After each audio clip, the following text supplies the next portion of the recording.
Today I'm here with Michelle Kennedy, the CEO of Peanut, the social networking app, Kyra White, the co-founder of beauty and wellness box Oh Mumma, and Rosie Stockley, the founder of MAMAWELL and a pre- and post-natal fitness expert. Hi everyone! Hi! So, lockdown's been tough for everyone, but particularly new mums, and there's been a lot of discussion recently about mental health. Can you share your advice and tips for coping? How I think self-care is really important.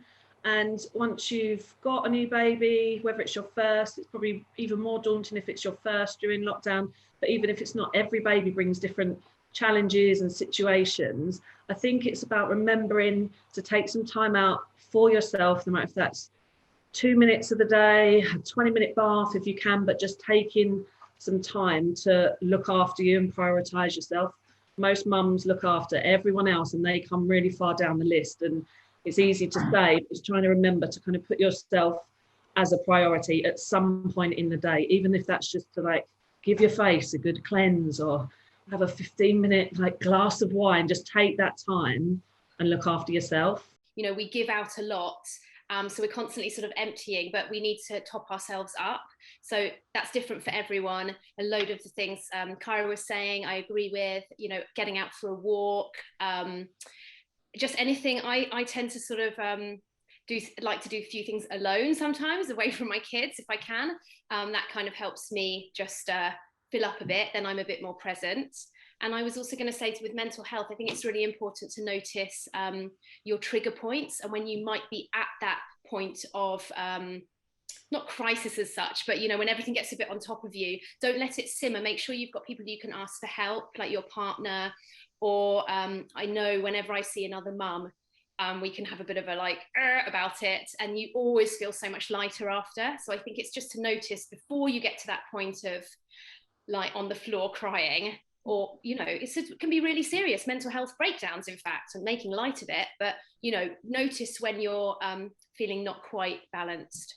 The most important thing is it's not something that is unique to you. We've all been through it. And so feeling like you're the only person in the world that feels like that can actually exacerbate it. It makes you feel more lonely. It makes you feel more unusual.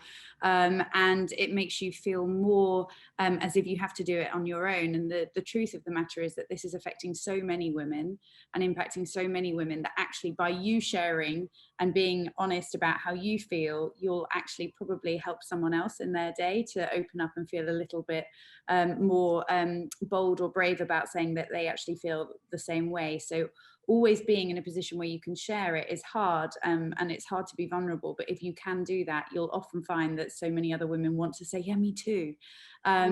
And I think that just being able to speak to people and being able to kind of connect with people, however that is, if you can see someone now that we're allowed to see someone, great, go for a walk, that's amazing. If you just need to talk to someone, connecting with someone, a community, and asking questions as well. It's totally normal for you to not know what to do in the situation that we find ourselves generally in motherhood, let alone adding a pandemic on top of that, right? So being able to just be honest and say, what, you know, I have a question, or I don't know what to do about this, or can I vent? It is that feeling of like, can I get this off my chest?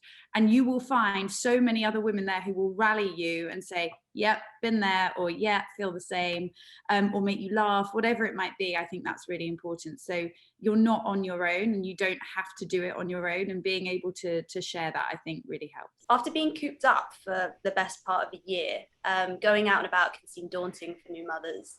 Michelle, can you share your tips on embarking on a social life? This is so hard because I'm actually someone who finds it really like awkward in social situations, hence the app, because I needed to like get some of that kind of connectivity, like and find a base level first before I kind of can meet someone. I'd like to kind of establish some kind of connection. And the answer is we all feel weird right now, right? It's really, we've all been looking at each other through screens for so long. It does feel quite daunting to then suddenly think, oh, even getting dressed outside. I'm so glad you've said that. I mean, sweatpants is hard, right? You're like, oh God, maybe I have to actually wear like something that looks like a little bit more like real life and not pajamas or loungewear. I've got an amazing collection of loungewear now. So just being able to do that, I think is, it is hard. And again, we all feel it. It's totally normal to feel completely intimidated by it. For me, I think it's just about making something small and simple to start off with. You know, if go and grab a coffee, it doesn't have to be anything long. You know, the longer it is, I think the more intimidating it is. If it's just something small and doable, should we walk and meet at the coffee shop and walk around the block or whatever it is, I think is a good target. And, you know, there's nothing like a small person to break the ice, right? Small people are amazing at breaking the ice. You've always got something to talk about. If they're being funny or naughty or whatever it might be, you can always talk about that. And if all else fails, we've all watched a lot of TV recently, right? So at least you've got something to talk about, Netflix, whatever it is. So I think for me, I just like to, that's why like having something like the app or whatever it might be, just to try and get some commonality first, but know that we all feel exactly the same. So it doesn't matter whether you're using a peanut or whether you're using, you know, some other way that you've met someone. It's really important just to remember this is like a universal feeling of uncertainty about being with people again.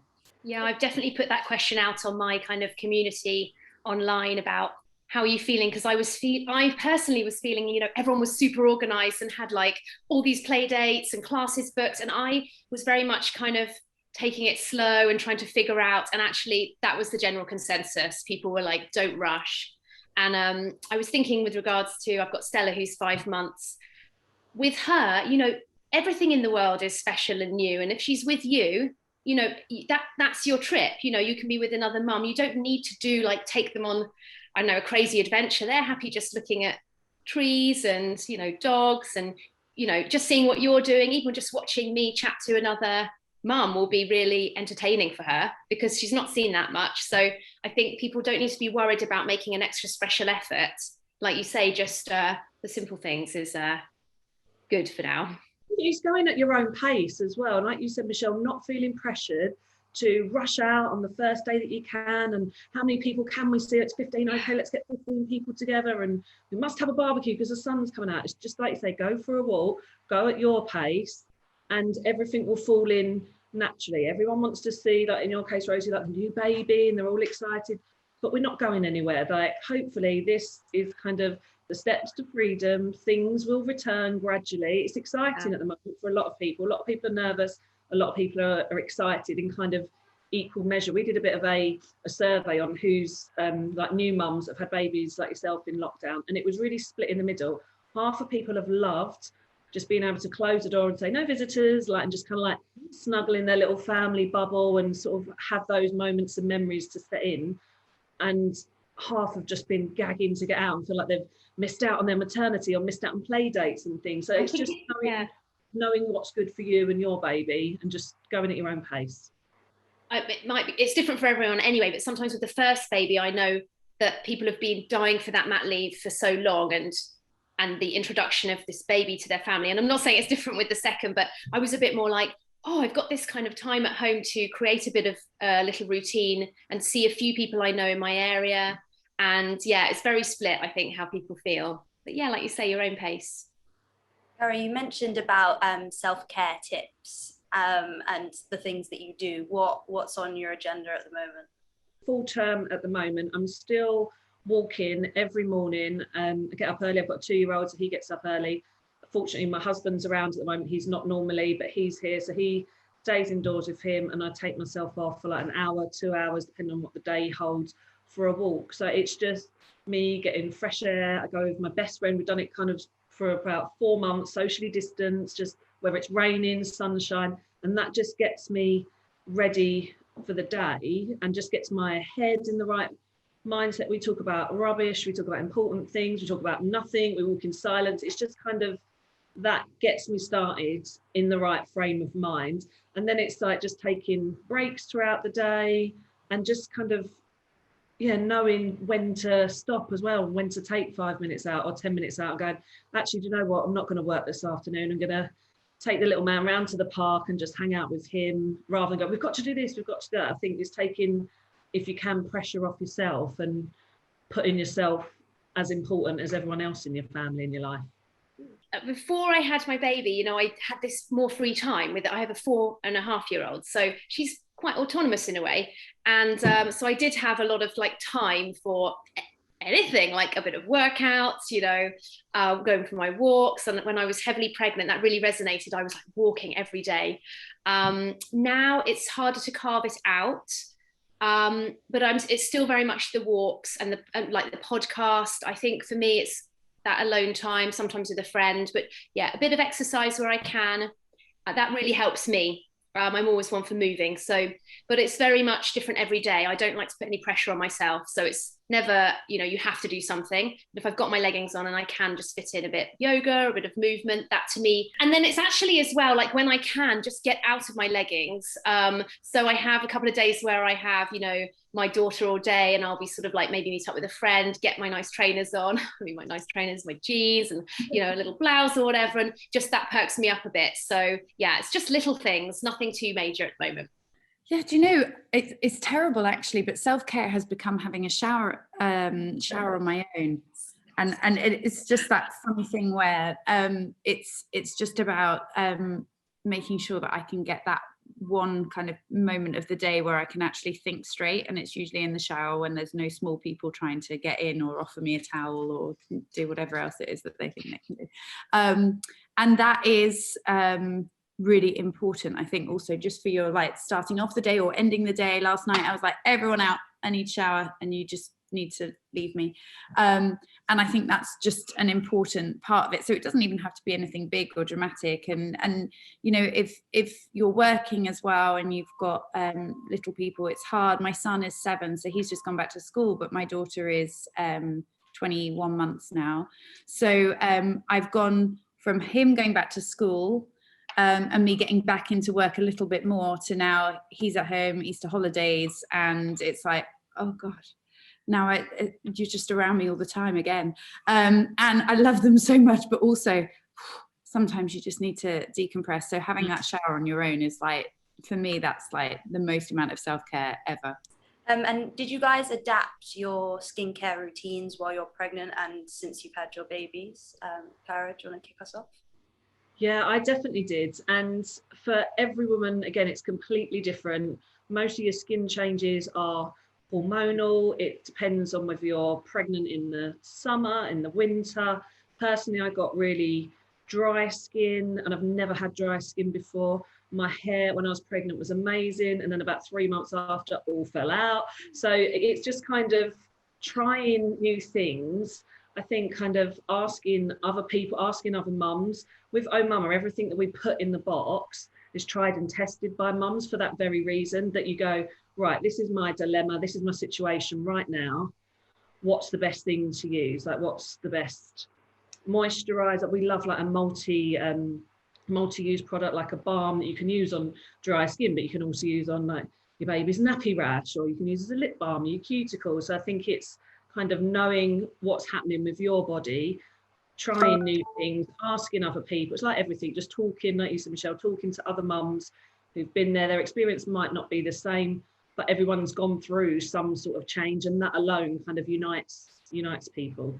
I love a product where you just are good to go. So I do like, for years, I've used the same one and it works so well, like the tinted moisturizer that's got the SPF in it. It's a bit moisturizing and it's got the color and the highlighter after. And then I like to be looking at least like I'm semi-awake, even though you may have had your bad night. So just like fake it till you make it type thing with that.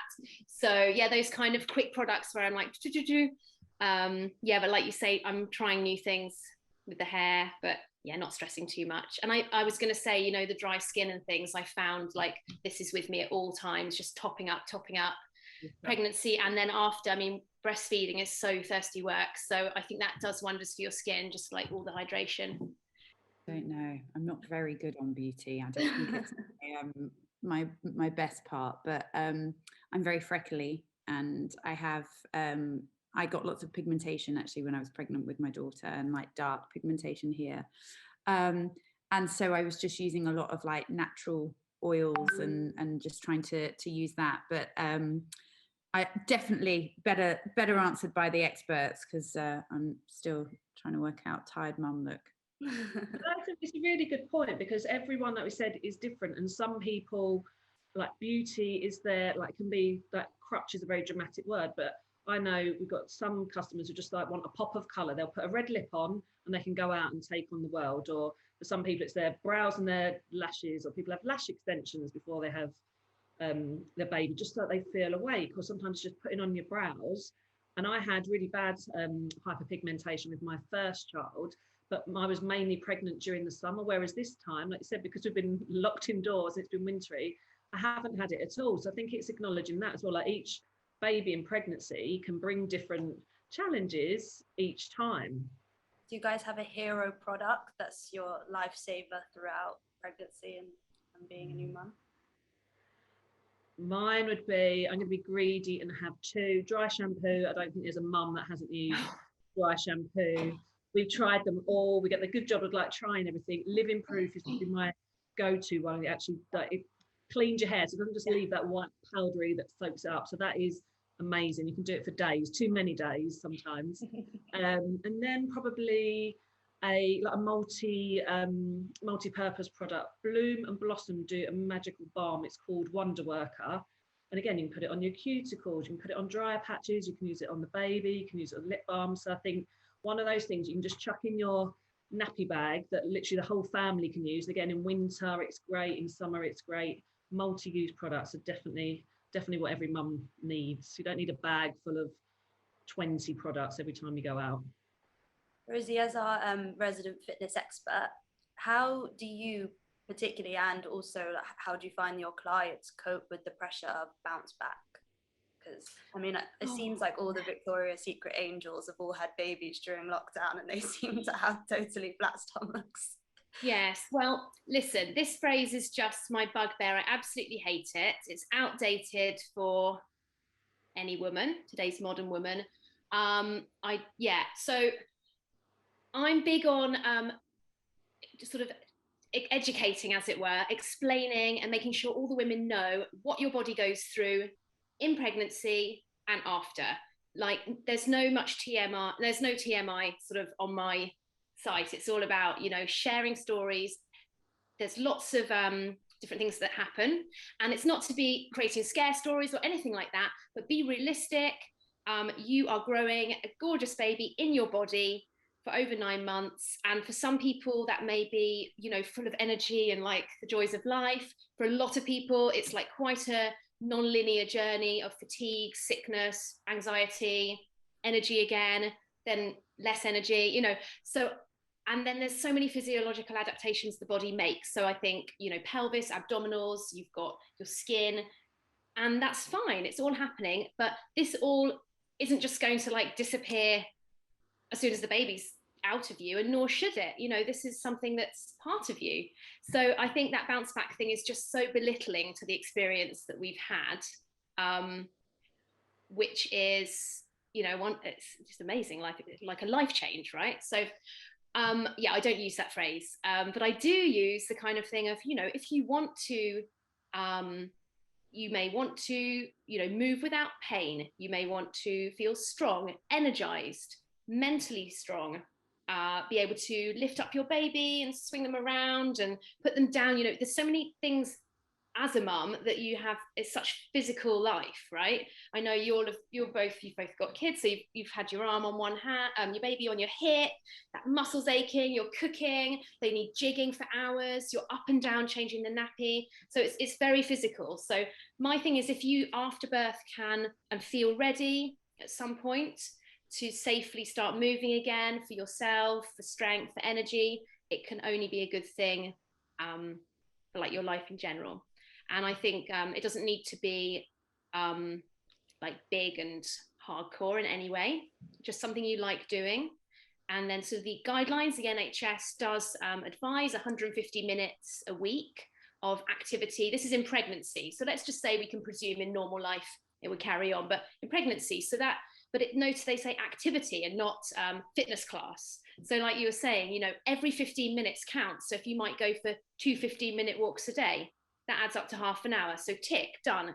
You know, your hoovering is very like intense sometimes, that kind of thing. It's activity. So don't beat yourself up about, oh, I haven't done something in leggings, you know. So yeah, long story short, I don't believe in the bounce back, but I sort of believe in, like, I do believe in moving for life, for self-confidence, for life with your baby, for yourself, you know, being sort of optimizing what you need to do. And I think movement can help a lot. Are there I any? think it's surrounding yourself as well, like not surrounding yourself with things that might have a negative impact on you, whether that's a social media account where someone has supposedly bounced back and you look at that Yes. and like, I don't look like that. Try and remove Yeah. those things from you. Surround yourself with normal people, however you meet them, whether it's on an app, whether it's a friend you've had for years that have, like, that know you, that love you, that just know you as a person, not what you looked like then when you were pregnant, now 3 years later. Just, again, easier said than done sometimes when it can appear to be everywhere in the media and social media. Just remove any negative things as well, and have your own confidence, like, will grow from that as well. Just being sure in your own body, and like you said, the amazing journey that it's been on so far and is still going on. It doesn't stop 3 months after birth, like, oh, you've had the baby now. No, it's just starting. Yeah. And that's the thing, remember, everyone's different. It's not the same, you know, it's not that you'll reach a certain date post birth and you have to, like, start or be anywhere. It's a long process. Yeah. And like you say, I think talk to real women about it, because these images are not even real, a lot of them. And there's also a lot of surgery involved sometimes, and filters and all sorts. I don't think people should, I think, turn off your social media if you find yourself getting negatively affected with it. Yeah, I mean, I think that the whole reason that we have something like Peanut is because social media is your best life, right? That is people putting forward their best, most aspirational point of view. And Peanut is for everything that isn't that. That is for you to be real and honest and open and vulnerable and insecure and all those things. And so we see women talking a lot about it. And as Rosie said, it's really important that you do move. No one's saying don't move, but it's doing it for you. It's not to bounce back or any, you know. And so there are women sharing tips on what they find work and how they've kind of felt able to go and, like, have that walk because it's made them feel better and stronger mentally, or whatever it might be. And so I think there is a lot of conversation around it, and a lot actually of honest conversation around, I didn't know my body would do this, or I didn't know my body would look like this, or I didn't know I would feel like this, because there are still so many things that are taboo in some, you know, situations, and we don't always talk about. And so if you try and remember that Instagram or any of these other products are really about the best version of you, then you have to see it through that. No one's posting kind of to show you or ask questions or be vulnerable. And there are other places that you can go to find that.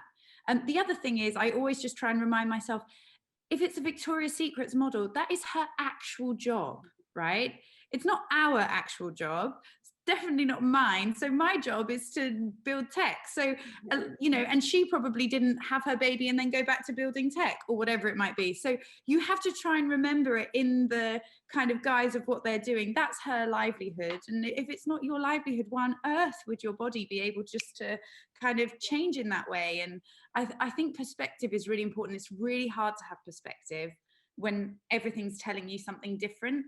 And if you can surround yourself with people, like Kyra said, that kind of remind you of, like, perspective, people who know you or people who you get to know who are in a similar situation, all of a sudden you can kind of take that step back where you're like, it's actually right, that's not real life, because it's not real life, and we all know it.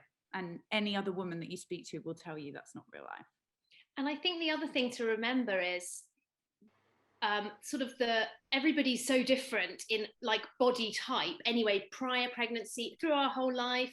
And however someone looks after, there's so many things that you might not know that's going on. So we don't know what's going on internally with them and in their brain. So even if someone does look like they've bounced back, as it were, horrible phrase, or say, like, oh, you're in your skinny jeans or whatever, they may be feeling very bounce back, as it were, you know. So I think just to be compassionate to all mums is really important. Do you have any particular fitness tips for someone just getting into it? Yeah, so I think it's really important to move, like we've all said, and I think walking is the best thing for that. If you can walk without pain, that's absolutely brilliant. So you can go out and do that, and it's great, you know, social with meeting new mums and or family members, and with the baby, so they like being outdoors, so that's great. My advice is always kind of just get started a bit, because I know it can feel a bit daunting, like what are you meant to do? So just get out there. You want to wait for at least 6 weeks post-birth before you're doing anything sort of more intense, but you can definitely work, and I would advise people get empowered to work on their pelvic floor, which is a whole other conversation, but it's really important. And so you can do that at home, you can do it anywhere. And so not too much too early is my advice. So you want to wait, even if at the beginning there's a lot of hormones, almost like the crazy positive rush, and you're like, oh, I can do everything, I've got my baby out, and here I go. Just wait, don't go too hard. And then I think when you are ready to maybe do something, remember what you love doing. Like maybe it's yoga, maybe it's, I don't know, a class online, something that you can kind of imagine yourself getting back into without too much fear and kind of like barrier of entry, because it's quite daunting after you've had a baby. You're feeling a bit like unsure. I know I was, and I love all this stuff. So yeah, so I made a postnatal program, which is another option. So something specialized that really kind of guides you through it, and takes into account the changes that's happened in your body, and sort of it's accessible at home, which is great. We've all been at home, so we've all made good use of online fitness, which is another great sort of, I think it's been really positive of lockdown. But you know, there's a lot of people out there, so maybe post-birth and pregnancy, it's good to choose something that's for that particular time of your life. So I choose something specialized if you can. So MAMAWELL method is an example of that. And what would you guys pack in your, or what did you pack in your hospital bag? This is something we're asked all the time about, because obviously people, what do you take? And so I had my first child not in lockdown, and everyone's like, take a pregnancy ball, take this. And now they're like, you were allowed one small case. You're like, okay. And I think it depends on sort of what sort of person you're like normally. So we actually teamed up with Made by Mamas, who've had several babies between them themselves, and they created their ideal hospital pattern. It's got everything from dry shampoo, like we mentioned, but then like a really nice LMS cleanser. When you're in hospital, whether you're sweating through labour, you just feel grimy. So it's just that moment, like you said, Michelle, like having your own time in the shower, just to cleanse, like get rid of that day. You still need that in hospital more so. We've got things in there like hand sanitizer, but just kind of like your go-to products that are like, almost like an edit, but it's new things as well. So you're not trying to find like your manky old toothpaste and things like that. It's just ready to go. It's one less thing to think about. A lot of people, especially at the moment, are more anxious about going into hospital and having their baby. So if you just give someone this gift that's already done, it's there, they're having, it's one less thing off their list, and then they can think about, have I got my phone charger, have I got my podcast to listen to, and all those things. It's that moment of looking after themselves, that they've got everything they need in there.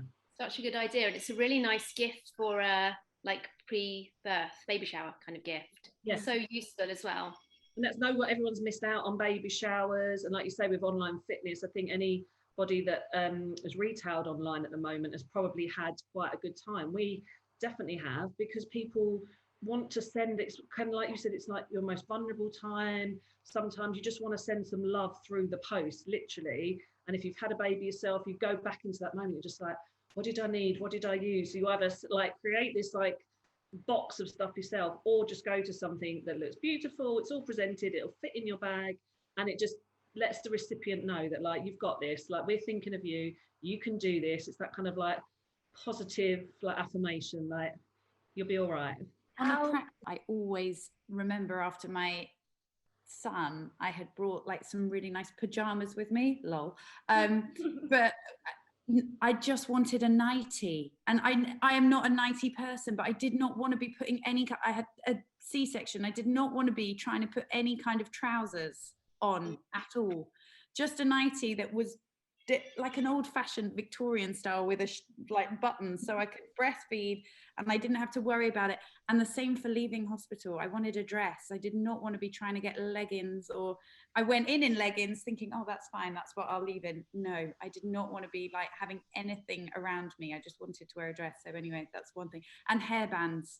Nothing worse than when the nurse gives you like an elastic band because there's no hairbands. Like, my key, again, going on about the water, is one of those bottles where you don't have to tip at all, so you can just literally be like, and then you're like that, so then you don't need to worry about your husband or partner like tipping it up over you. That was handy. I packed my whole bag, but then I actually had a home birth, so I was ready to go, but I was at home, and actually that was amazing. Straight back in bed afterwards. There are days when all mums feel like everything's going wrong. How do you guys keep going? Remembering you're not on your own. I had it myself this week, had a little cry, let it all out, spoke to some friends, they all recognized the feeling, got back on with it. You're not the only person. Rosie? It's accept that that's a bad day, or a bad 2 days, or a bad week. Like, there will be better days, and knowing, like you say, it's normal. I was literally going to say the same. It's okay to write off a day and say, tomorrow's a new day. Put a line under it. Maybe have something nice in the evening that you can look forward to, like a nice meal or takeaway or something that you know you're going to watch on TV. I know we've been doing it all year, but, you know, yeah, you can write it off.